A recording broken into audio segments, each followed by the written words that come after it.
De volta aqui com o TBC Esporte para falar do Brasileirão. Ontem começou a 16ª rodada do campeonato e além da vitória do Atlético Goianiense sobre o Santos, tivemos também mais 5 partidas. E vamos ver agora os gols de todas.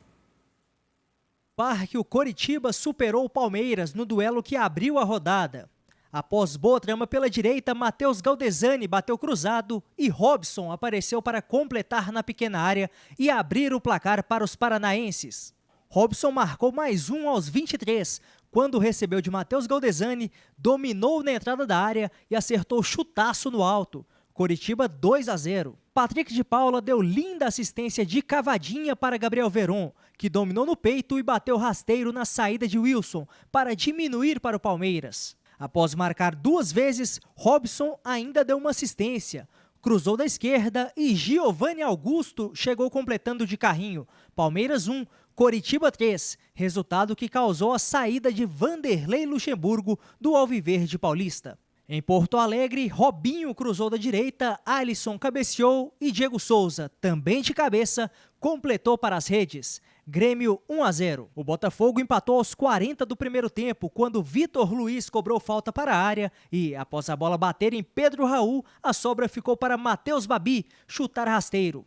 Aos 2 minutos da etapa final, Diego Souza fez o papel de pivô com maestria e rolou para PP fuzilar com a canhota. Grêmio 2-1. O terceiro saiu após boa troca de passes, de Maicon para Vitor Ferraz, que tocou por cima para PP, que deu um toque esperto rasteiro na saída do goleiro. Grêmio 3, Botafogo 1. No Mineirão, empate do líder Atlético Mineiro com o Fluminense.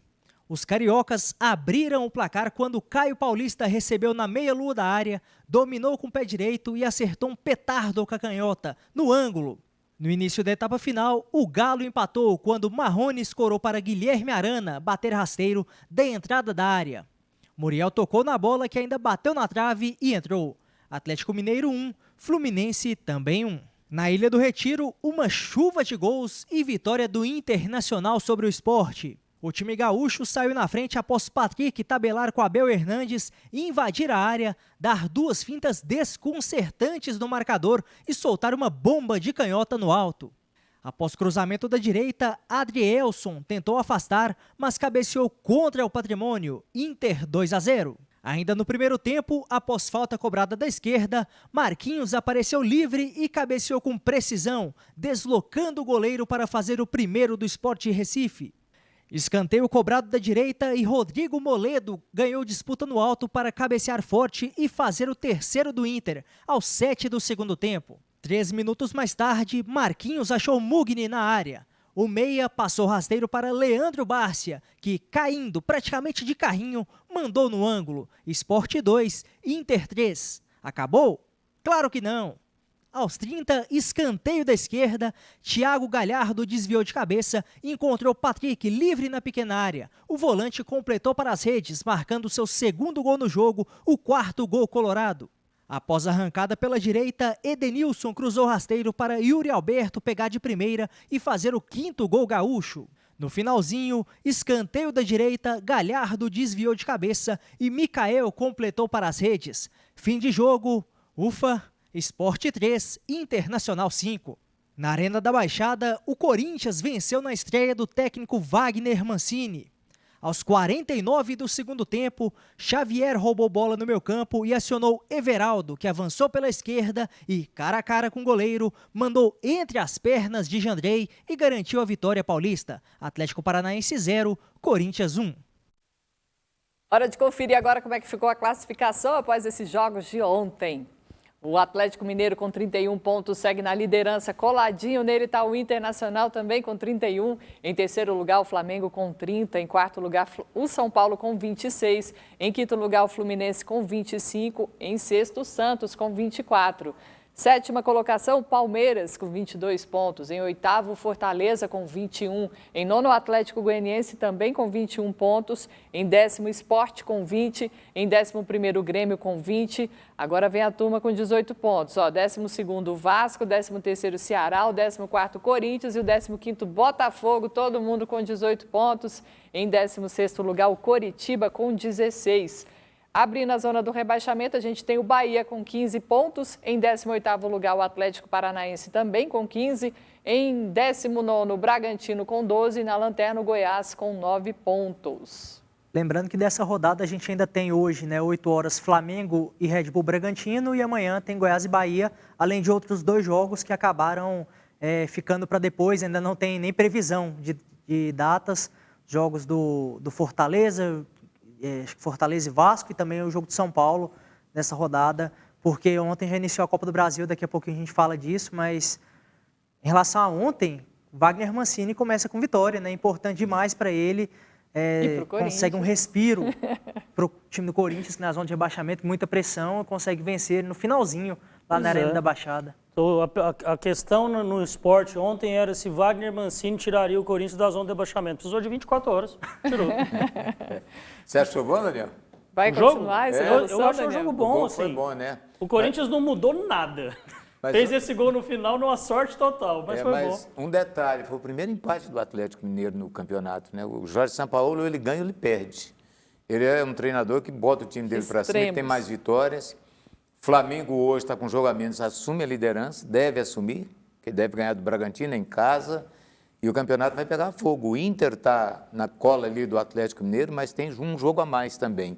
Então o Flamengo hoje pode assumir a liderança. E difícil sair depois, quando assume, né? E ontem a gente teve também como destaque a queda do Luxemburgo, né? Na equipe do Palmeiras. Palmeiras perdeu a terceira seguida, né? Terceira. E o Luxemburgo acabou caindo. O time do Palmeiras, mesmo quando estava vencendo, quando estava em cima, estava muito mal. Assim. Oficialmente pediu demissão, né? Não, ele falou na gravação que ele foi mandado embora. Ah, é? É. Porque a notícia que eu vi é que ele teria pedido demissão e que a diretoria estaria tentando demovê-lo da demissão. O vídeo que ele soltou, ele falou que foi dispensado, que acontece, agradeceu. E ele deixou o Palmeiras, ele foi campeão paulista, ganhou aquela Copa lá nos Estados Unidos, né? Isso. Copa Mickey. Isso. E também deixou o time na primeira colocação na Libertadores.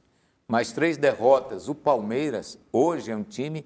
Na verdade, o Palmeiras manteve uma invencibilidade longa no campeonato. Mas de empate, mas né? sem encantar também. O grande problema era o desempenho, né, Evandro? Não tinha um bom desempenho. O desempenho, a própria torcida do Palmeiras estava extremamente insatisfeita porque o desempenho era sofrível, dependia muito da garotada. O Gabriel Veron, o Gabriel Menino, o Patrick de Paula, sempre decidindo em lances individuais, algo desse tipo, ou então o William Bigode, que constantemente estava fazendo um golzinho aqui, um golzinho ali, e garantia uma vitória para o Palmeiras. Agora, desempenho em si estava deixando muito a desejar desse elenco milionário do Palmeiras. E os dirigentes de futebol estão precisando ensaiar melhor, então, as suas respostas, viu? Porque o Palmeiras dizia que o Luxemburgo pediu demissão e estava tentando demovê-lo e foi demitido. O Mancini não tinha proposta do Corinthians e o presidente do Corinthians já tinha anunciado ele como treinador. Tá complicado. Ele não tinha proposta meia-noite. No outro dia, 8 horas da manhã, estava trabalhando no Corinthians. Estava trabalhando no Corinthians. Gente, vamos falar da Série C agora, porque o vice-líder do Grupo A com 19 pontos, o Vila Nova, volta a campo já no domingo, 6 horas da tarde, contra o Paysandu lá no estádio Mangueirão, em Belém. E para essa partida, a gente vai ter ali uma disputa entre o segundo melhor ataque da competição, que teve 15 gols marcados, contra a melhor defesa, que foi vazada apenas 6 vezes, como destacou o zagueiro Rafael Donato. Nós somos testados já todos os jogos, né? Nós temos uma obrigação por carregar o escudo do Vila Nova, uma responsabilidade muito grande em manter o nível de jogo no mais alto nível que nós podemos, então acredito que esse jogo é mais um jogo ao qual nós temos que mostrar o nosso trabalho, fazer principalmente o que foi combinado aqui, o professor Bolívar tem nos passado durante a semana, para que nós possamos chegar lá e fazer um bom resultado. Os jogadores falam que o time do Vila ainda tem muito a evoluir, o próprio Bolívar também diz isso nas coletivas. Na sua opinião, quais são os pontos que precisa evoluir no time do Vila? Na verdade todos, né? Eu acho que por mais que a defesa venha fazendo um bom papel durante o campeonato, mas eu acho que sempre nós precisamos melhorar um pouquinho. O pessoal do ataque tem dado resposta muito positiva para a gente nos últimos jogos e acredito que se nós continuarmos nos cobrando, ouvindo aquilo que o professor tem falado nos mínimos detalhes, nós iremos crescer muito ainda durante a competição e fazer bons jogos. Precisa melhorar, meninas? Eu acho importante esse discurso, mostra que o time do Vila não está satisfeito, não fica acomodado, mesmo com a boa campanha, mesmo com a vice-liderança, tem a melhor defesa da Série C, não é só do Grupo A, com 6 gols sofridos, mas mostra que o time do Vila ainda quer evoluir, ainda não está satisfeito, porque sabe que não adianta nada essa campanha até aqui, porque mesmo se ficar em primeiro na primeira fase, não resolve nada. Ainda tem a segunda fase, que aí sim é o que define questão de acesso, depois o time do Vila tem como principal objetivo o acesso e também foca no título da Série C. Então, me agrada o discurso, repetido pelo Bolívar, pela diretoria e também pelos jogadores, porque dá para evoluir ainda mais. Se a defesa tem mostrado solidez, dá para o meio campo, principalmente, participar um pouquinho mais, chegar mais ao ataque. E o ataque começou a fazer mais gols, mas dá para manter essa toada no segundo turno. Daniel, então, mas no Vila fase... o discurso está alinhado, Daniel. Oi? No Vila o discurso está alinhado. Diretoria, jogadores, sim, treinador. Por enquanto, né? Se bem que não está muito alinhado, senão que o presidente andou reclamando da questão financeira lá. Mas na segunda fase, você vai ter, a competição é mata-mata? Não, nesse ano mudou, na verdade, né? A gente terá 2 grupos com 4 equipes em cada. Certo. Então, os 4 primeiros de cada chave passam, e aí serão novos grupos, novo né? Grupo. Então, você ficou em primeiro, em quinto colocado, quarto vai colocado... Vai definir só o chaveamento, na verdade. Entendi, não faz muita diferença para o time do Vila Nova. Eu tenho tido uma boa impressão do time do Vila esse ano. O que eu acompanhei do Vila Nova até agora me faz ter um pouco mais de esperança, digamos assim, que o Vila possa ter um acesso mais tranquilo e possa chegar à Série B e continuar evoluindo no seu trabalho. Eu gosto do trabalho dessa nova diretoria do Vila Nova, sempre gostei. Já há uns 8, 7 anos eu sempre disse que eu achava que o Hugo teria capacidade de ser um bom presidente para o Vila Nova. Então eu espero que isso se confirme, eu espero que essa confiança que a torcida tem e que eu particularmente coloco no trabalho dele à frente do Vila, que dê resultado. Bom, o Vila... Ele dispensou o Salinas, né? Mais um paraguaio. Salinas, Coronel. Fez dos 3 gringos jogos. lá, sobrou só o Biancucci, né? Eu acho que o melhor gringo que passou pelo Vila foi o Gaston. 3 anos lá, se mantendo titular. Extremamente regular. Jogando muito bem. Então, dispensa. O Vila nem sei se pode falar em contratação agora. Eu acho que reforços são sempre bem-vindos para qualquer time de futebol. Não existe aquele time, está fechado, não precisa de reforço. Mas o Vila não tem condições financeiras para contratar.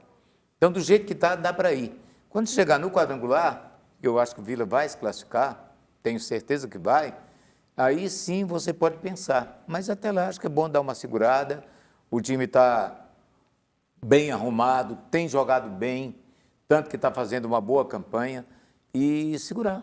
Melhor sim, porque pelo menos... O Vila está dando conta de manter o pagamento em dia.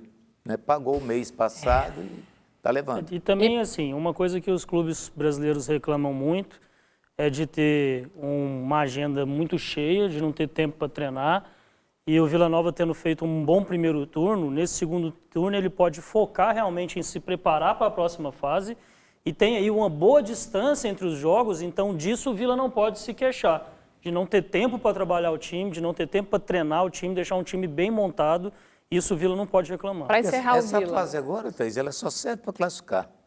Depois é que começa o campeonato, né? E dos 2 grupos de 4, você vai tirar 2 que já vão subir automaticamente, 2 de cada grupo. E é exatamente sobre isso, né? Por isso que é importante esse jogo de domingo, porque o Paysandu está com 11 pontos e o Vila com 19, vencendo praticamente... confirma um adversário a menos nessa luta por classificação, pelo menos em relação a ele, Vila Nova. Então, o Vila já tem 8 pontos de vantagem, vencendo vai para 11 pontos em relação ao Paysandu, dobra a pontuação da equipe paraense.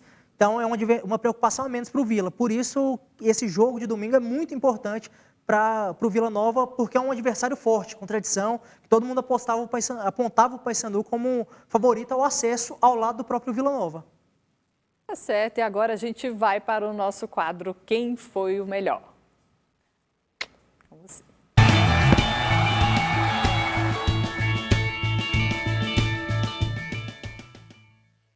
Hoje teremos um Quem Foi Melhor, na verdade um Quem é o Melhor, já que um dos escolhidos para essa disputa está em atividade ainda. E a gente saiu ali do futebol, entrou para o automobilismo, para uma disputa quentíssima ali nas pistas, porque afinal de contas estamos falando do alemão Michael Schumacher e do inglês Lewis Hamilton. Só para vocês terem ideia, o Schumacher faturou 7 títulos mundiais, incluindo 5 seguidos entre 2000 e 2004. Foram 91 vitórias, 155 pódios e 68 pole positions.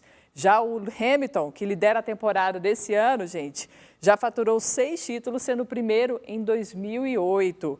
É o atual tricampeão consecutivo pela Mercedes, igualou as 91 vitórias de Schumacher e tem 159 pódios e 96 pole positions. Então, disputa pesadíssima na tela para vocês. É terrível, né?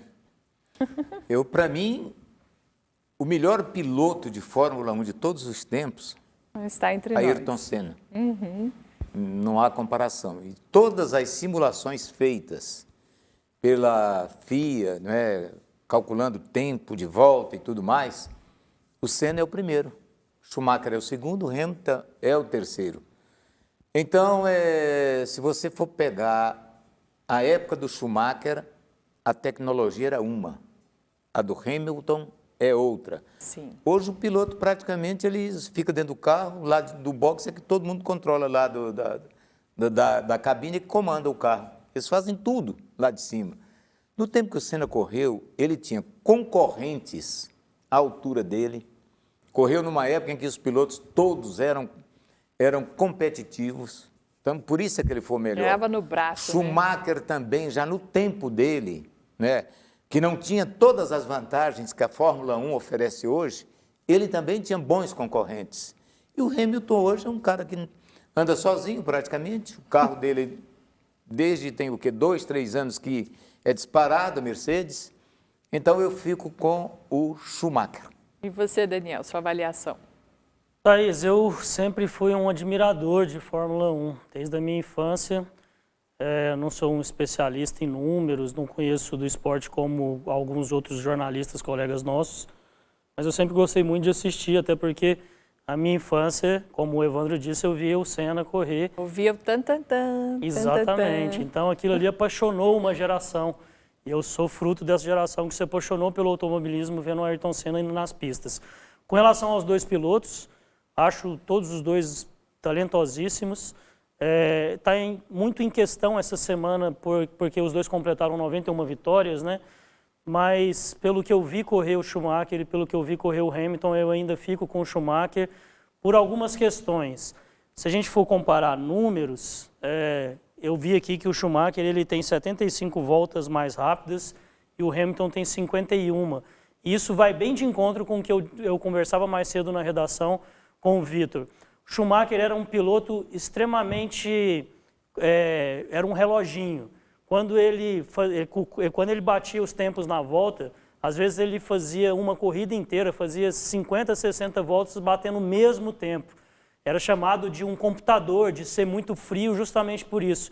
Então, poucas vezes eu vi um piloto se aproximar tanto de uma máquina, de ser tão exato como o Michael Schumacher, numa época em que os computadores tinham muito menos tecnologia, os carros tinham muito menos tecnologia que hoje, muito menos computadores pilotando do que hoje, e o Schumacher já fazia isso, ele já era o diferencial, ele era um computador dentro do cockpit. Por isso eu vou ficar com o Michael Schumacher. 2-0. Vitor.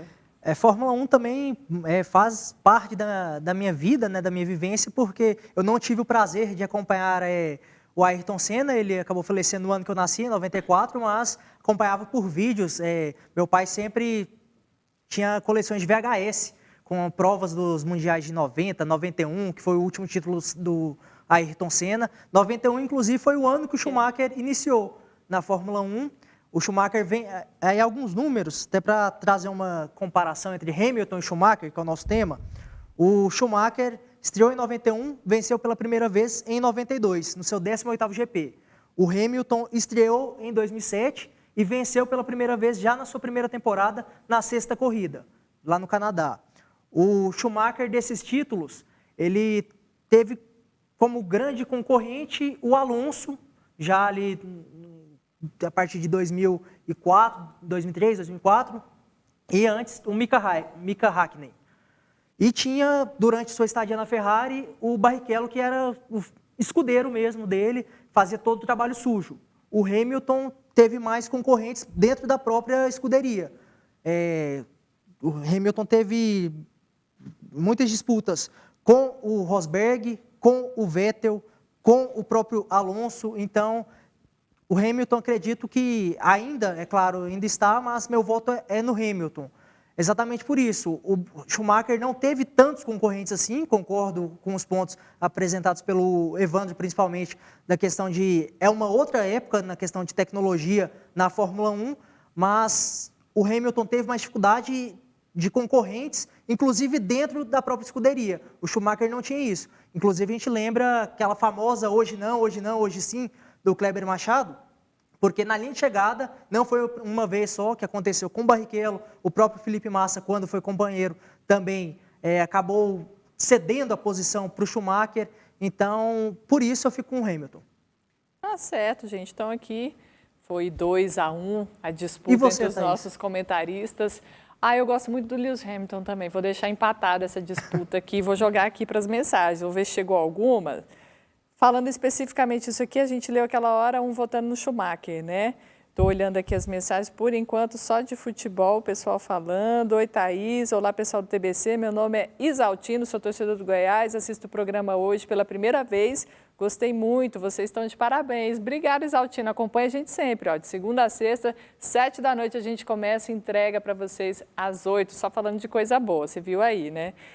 Surgiu um voto, ó. Hamilton é o melhor. E vai passar os números do Schumacher. João Paulo, opinião aí do nosso telespectador. Então, gente, depois a gente contabiliza os votos aqui do WhatsApp, a gente faz mais uma parada rapidinho e voltamos já já.